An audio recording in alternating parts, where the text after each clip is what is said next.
like my life is a quest to achieve X, Y, and Z, but really an entire lifetime of self-discovery.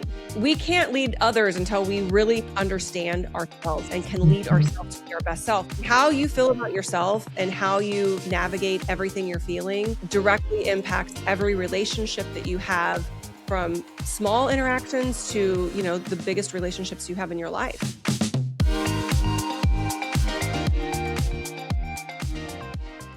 Welcome back to I Can Fit That In, the show where ambition meets alignment. Today, I'm joined by Tara Renze, an author, keynote speaker, and emotional intelligence practitioner who helps people reconnect with their purpose and create more sustainable success and fulfillment in their lives.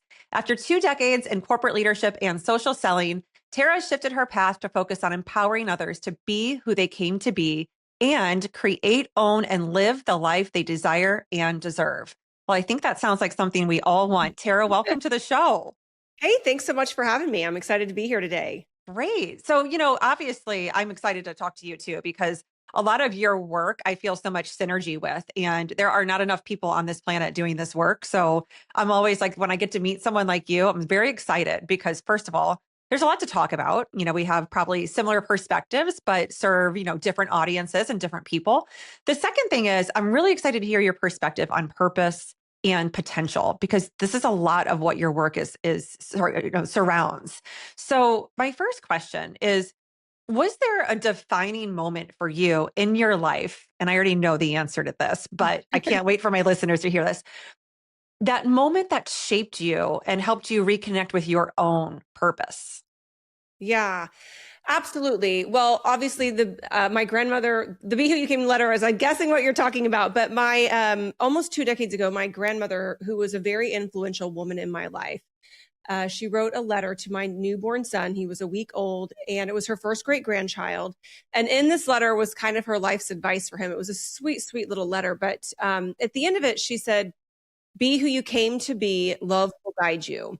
Now, obviously, as a new mom, that message really took my breath away. And immediately, I was thinking about that letter in context of his life, of raising him to be who he came to be, to help him through self-awareness and discovery. And my husband and I really glommed onto that as like, hey, let's make this our parenting mantra, to raise our children to be who they came to be, not who we wanted them to be, not who the world might have wanted them to be, but to truly help them understand who they were.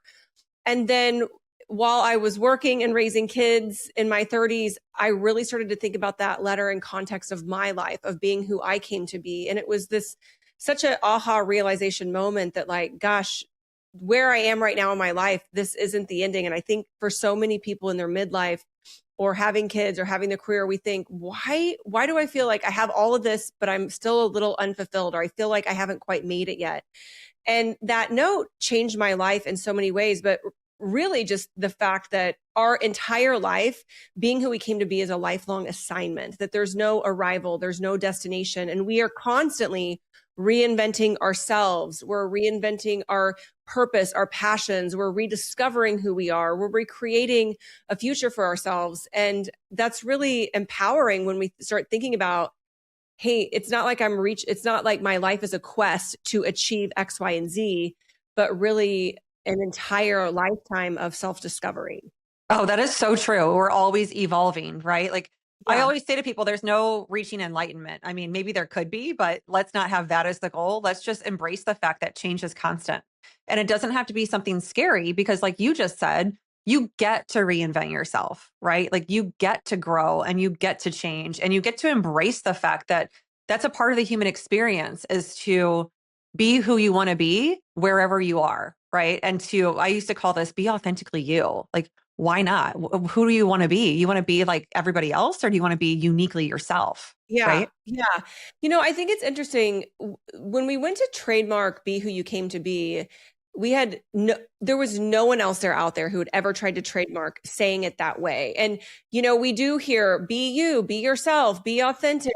But so many people are like, okay, they don't even know what that might be or who they are, because they've tried to be so many things that they actually aren't. And I think when they hear Be Who You Came to Be, it's like they were predestined to do something amazing with their life. Like, everything that they need, those passions and purpose are in there if you're willing to chip away through self-awareness and self-discovery to figure that out. So it's been an interesting and obviously very rewarding and fun journey to watch that message unfold in my son's life and my life and our family's life. And then for, thousands of people across the globe embracing that mantra. Absolutely. And what you just described about your own experience, it was right around my mid 30s when I had my two sons are 15 months apart and they're 11 and 12 now. And it was right around that time. I was, a fortunate 140 executive. I'd been in corporate for about 15 years at that time. My wake up call was that I know I can be a better mother. I know I can be a better partner. I know I can be better to myself and I can be a better leader. And it was that final, like pointing the finger inwards and saying, okay, I have all of this on paper. Like I'm so successful on paper, but why doesn't it actually feel that fulfilling? It was Yeah. that question that led me to do that self-awareness work and to really start my entire life from a place of inside out transformation, right? And that reinvention that you're describing. So when you consider leadership today, when you consider high performance and, some of the work that you do through speaking and workshops and the people that you serve, what do you think has really shifted about the ways that we lead and the ways that we show up in the workplace? Mm-hmm. I think that there's been a natural progression of not just leading others, but leading ourselves. And, I worked in sales and sales leadership in corporate for almost 2 decades. And, we did talk a lot about sales philosophies. We talked about leadership philosophies, how to lead people, how to get people to sell more. We talked about all the customer service experiences and the sales cycles and, how to lead people who are underperforming. And then I worked in a role where I was really leading people who were basically commission only sales reps. And so that was a whole different type of leadership. And we've seen this shift, and it really does start with how do we feel about ourselves? What is our self-awareness? How emotionally intelligent are we as leaders? Because we can't lead others until we really understand ourselves and can lead ourselves to be our best self. Because, it does start within. It starts internally with the mind and the heart and how we believe, what we believe about ourselves, what we believe we're capable of. And so I've seen this beautiful shift into a lot of self leadership, being a self leader, being your best boss to yourself. And I think that as we're seeing this upward trend with AI and technology replacing human skills, you can't replace self-led leadership. Like I can't AI my self-awareness. I can't AI my self-actualization or my impulse control. Like that all has to come from within. And so there's been a big shift that I'm seeing a lot in corporate, even in events, of being like, hey, we're going to bring an AI speaker in and we're going to kick off the event with, it's talking about emotional intelligence and being self-led. Yeah, I mean, you're so right. Like AI can be a helpful tool, of course. Like it makes things, more efficient, it makes things more convenient. But at the end of the day, the nuance is what the human brings, right? And Right. AI is so linear and humans are not. We are so complex and there's chaos in every human because that's a part of the experience of being human, right? So I love that what you're talking about self-leadership, how you show up for you is first and foremost. And then that exudes from you to those that you lead, whether that's in your own home or that's in your community or that's at work or that's just a client account, doesn't matter. But that self-leadership is really what emulates out of you when you do it well, right? Yeah. Have you seen, I love this for AI because, our AI is like, it's trained to help us to continue to give us encouragement, but like work through ideas and all this stuff. Have you seen the memes that are like, well, it's on Instagram. They're so funny. It's, it says, I asked my chat today, I said, I was in my car, I had the self-driving on, I ran over 4 trash cans, 3 dogs, and 5 humans, and I just don't know what to, like, I'm scared. And it goes, and my chat wrote back, take a few deep breaths. It happens to everyone. It's okay. And quite frankly, I'm so glad that you stepped into your power. Like, but it is what it is, right? I mean, it's not a human. It doesn't really understand what all that meant. So Yes. I don't know. We have laughed so hard about that. It's like, yeah, AI is good for a lot of things, but self-awareness and emotional intelligence, it just can't. Yeah. And on that note, I saw one the other day that's equally as funny. There's a guy who, the long and short of it is, he ends up having his chat, like his agent on his phone, listen to its creator, Sam Altman. And Sam Altman says that there's no way that chat can keep time, right? This is flat out what he Uh-huh. says. So the agent is saying, you want me to keep your time when you go for a run? No problem. Because the guy's like, I'm going to go for a run, keep my time. And so no problem. So then the guy goes, okay, I'm going for my run. And 2 seconds later, he goes, okay, I'm back. And the chat goes, wow, you ran a 7 minute and 40-second mile. Oh my gosh. See, isn't that funny? We did a huge Kentucky Derby party over the weekend, and my chat could not get the horses right. It could not, which was so weird. And they said, I can't remember what they say happens to it, but it can't function. And so, that was one of those where like, well, I guess, who's got a FanDuel account? Like, Right. who's Exactly. Yeah. so we can actually go to the real place to find out who the horses are. Up even the morning of, it could not give me the definitive 20 horses that were in the race. And it was pulling out horses that weren't even ever listed to race in the Derby. I thought it was that don't even exist, right?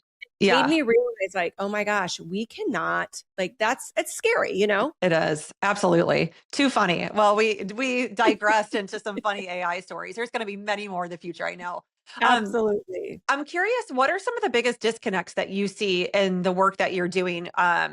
Mainly like back in like the corporate world, when people talk about culture and what they want culture to be, or like how they're noticing it shift and what they're doing to shift it, to modernize it, maybe is the right term. And then what is actually experienced day to day? And like what brings this question up for me is I'm thinking about a very intimate fireside chat I did recently around the themes of my book, where some of the pushback from certain people is like, I need my routine, like I don't want to change my routine. And my point is, there's nothing wrong with a routine as long as it energizes you. Are there any parts that drain you? And this one guy's like, yeah, this one part that drains me is the fact that I have to go to work, and I'm like, oh boy, like that's a whole mindset thing.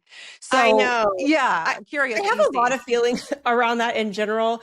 And, everything has changed since the pandemic. Like, we can't even really go and talk about before because it changed the way people want to work, how they show up to work, the flexibility that they had during that time of being like, hey, I can do this job from home. Why do I need to come in? But the companies are saying, hey, because that is part of our culture. And so, I mean, coming from the corporate world, I've even told friends of mine, like, hey, if you really don't want to go into the office, then you probably should just look for another job because that's what the company wants. And they're hiring people to be part of the organization. So if that's not a good fit for you, then it's just not a good fit for you. Go find a company that shares similar values around culture and work from home, work, remotely, work from the office. It's interesting because one of the things that I have been seeing a big shift in is how are companies creating culture.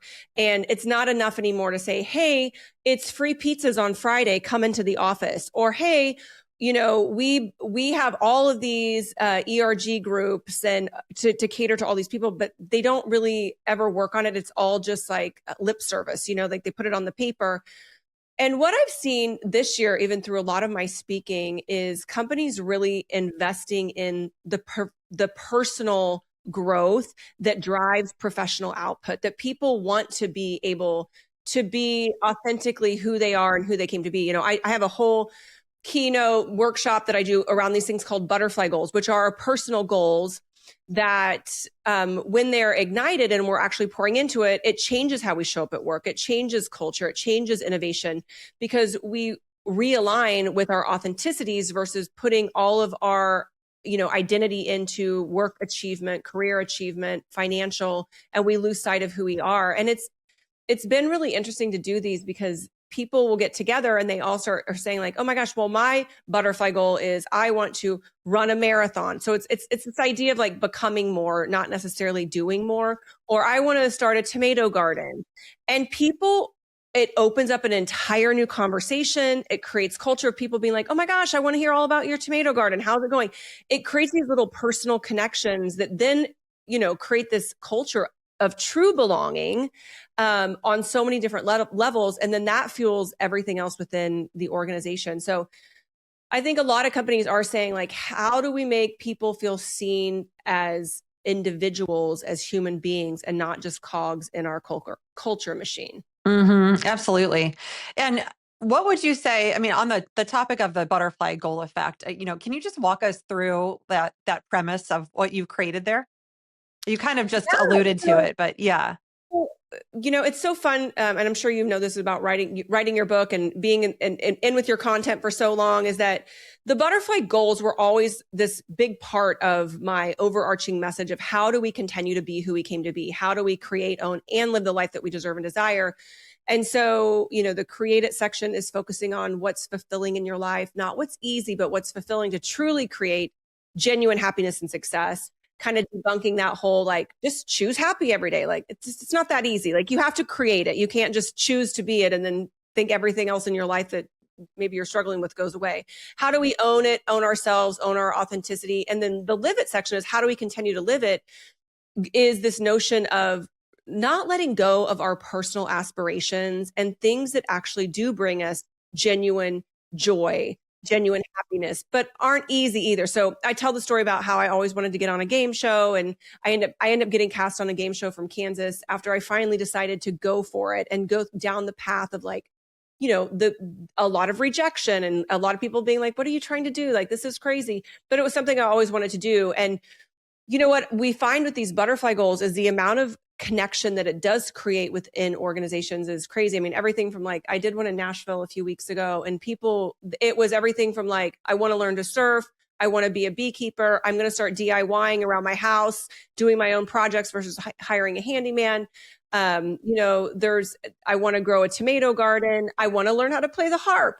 And the amount of genuine conversation of individuals, it changed the entire day. And then, the event planners were even like, gosh, it changed our entire, several days, our entire conference together, because people really were curious about the individual that was there, not just the performance machine of whatever role they were playing in the organization. Right. I mean, newsflash, we're not robots. We are people, right? So Yeah. you're getting them to connect on a human level, which is who doesn't want that? Of course. Like that's exactly what every organization is after. Well, not every organization, a lot of them now. And so those experiences you're creating sound just spectacular for doing that. I love it. Um, Yeah. let's talk about you personally. So what does becoming for you look like right now? So I am in this crazy phase of my life because I've always been, for almost 19 years now, I've been a working mom, and my oldest son is going to college. So we are in a crazy month of May of graduations and parties and celebration. And then that whole transition of how different it's going to be when we're still in Kansas and he's at the University of Tennessee. I still have another son in school. And so I've always been very intentional with my career of putting, my family first, my kids first. And what I found was the work's always been there. I love my work. It really eliminated this feeling of like, work-life balance, or, my two worlds colliding and, competing. And so I feel like I'm in this really great place of, just everything I've been manifesting and working on is unfolding at the pace that I really want it to. And I do believe that we can choose that, and we can, manifest exactly what we want. I'm a firm believer that we get what we believe, not what we Yeah, deserve. absolutely. I'm in a cool spot, and the message is taken on and is resonating, and then, as of being a content creator, it's being 9 years in now of working on this content, and really being on stages for the last 6 or 7. It's fun to see how much the message has evolved, and then to see the message through other people's eyes. So Right. And the impact that it brings to people's lives, yeah, which is the why behind of all of it. It's always yeah, about what is it actually doing for people, right? Um, yeah. I think there's nothing more rewarding than when come down from a keynote and then everyone is there to be like, I want to share my story with you, and I want to share it directly and I want to hear your feedback. And I think that's just it's such a heart expander, right? Yeah, absolutely. It's why we do what we do. I mean, getting those messages of, I needed this changed my life. Thank you for this perspective. Yeah. And, I think sadly, there's a lot of people struggling mentally with just their own self-regard and how they feel about themselves, back to that, lead yourself and no one's coming for you, like really having that realization and then being like, yeah, no one's coming for me. So I'm free to go get whatever I want. And it's 100%. subtle mindset shifts. And I've been an emotional intelligence practitioner um, for almost a decade. Hmm. And it's so interesting how people know about emotional intelligence, but they have never really dug into it. They don't teach it in schools, which they Yeah. should, Yeah. because it does change everything. I mean, how you feel about yourself and how you navigate everything you're feeling directly impacts every relationship that you have, from small interactions to, the biggest relationships you have in your life. So true. I think it was Dale Carnegie that said, we are not creatures of logic. We are creatures of emotion. Right. And it's Yes. like, do not forget that at the end of the day, we are creatures of emotion. So Yeah, very, very important how we navigate those emotions and then respond, not react to them. Right. Um, absolutely. so what are some of your rituals, your daily grounding activities, or even just ways of being that really keep you centered? Yeah. I've tried it all. We were laughing earlier before we started recording about I recently talked about this on a podcast that people are like, if you want to be successful, you will get up at 5 a.m., you will meditate, you'll get on your shaker plate, you'll pray, you'll journal and all this. And I remember trying this and I'd be like, I keep falling asleep when I'm supposed to be meditating or praying. And then by the time my kids got up, I felt like I had run a marathon. And so I do think that there's a lot of great advice out there, but you have to figure out what works for you. And, for me, I think I am not a strict routine person by nature of my business, because I'll be on the road for a few days and have crazy travel schedule, and then, be back at home and making breakfast for my kids and running around and doing all that. So for me, it's a lot of self-care of, hey, I'm not going to make an excuse to miss my workout. Like doing things to stay strong, uh, eating right, taking those times, those quiet times. And then just, I've really focused on being present and not being like, oh, I need to go do this immediately or this or that. But really, like if my dog jumps up on the couch and wants to be pet for 5 minutes, I'm going to just sit there and pet my dog for 5 minutes. Right. And, if I'm feeling exhausted and tired and I'm like, you know what, I'm just going to lay down for 20 minutes. I'm over the, emotional warfare that we do to ourselves.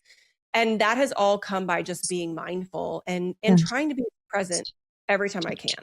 Yes, such great advice. I love it. For someone listening right now who maybe feels stuck, or I think you say like stuck in the cocoon, what is one step that they could take starting now? Mm-hmm. So with butterfly goals, I call it the first imperfect step. And sometimes we overthink how to do things. And the beauty of a butterfly goal is, most goal setting is very, a traditional goal is like we step up the ladder and we're going to do this and that's going to result in this. And it's always an upward trajectory, where a butterfly goal is really about becoming more. If you think about the caterpillar going into the chrysalis, and so I always say, like, most people know something they want to achieve, something they want to do. Just take the first imperfect step and figure it out as you go along. Like, there isn't a handbook for everything that you want in life. And, my grandmother who wrote that Be Who You Came to Be note, she gave me this piece of advice of, it's only a mistake if it happens twice. The first time was just a lesson that you needed to learn. And for me, that has just been this green light of go figure it out, try it. If it doesn't work, try something else. And I think that so often we get caught up in the being such a perfectionist and afraid of failure that we, instead of taking a first imperfect step, we keep being like, well, I'm not ready yet. I'm not ready yet. And it's really just go start trying, go figure it out. Like Yeah. the running a marathon would be, well, what marathon are you going to run? Go sign up.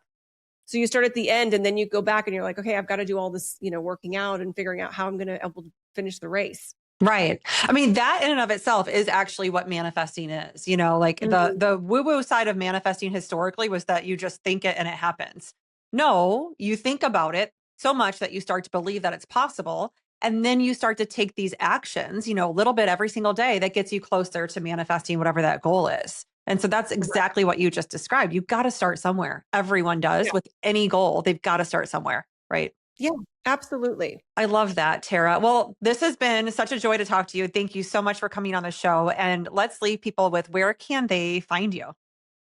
Yeah, the best place to find me is just tararenze.com. You could ask your chat or your Claude or whoever it is that you work with for your AI how to find me. But you can link in with me. I'm at Tara Renze pretty much everywhere. So when I married a man who was half Italian and got the last name Renze over Johnson, I'm pretty easy to find. Yeah, definitely. Awesome. Well, thank you again for being here. I really appreciate it. Yeah, thanks for having me. Everyone, you know what to do. Please like, share, subscribe, and let's get this to more and more people. All of these things that you do to rate the show or review the show will help it reach a broader audience, which is always the goal to bring more impact to people's lives. So until next time, be well.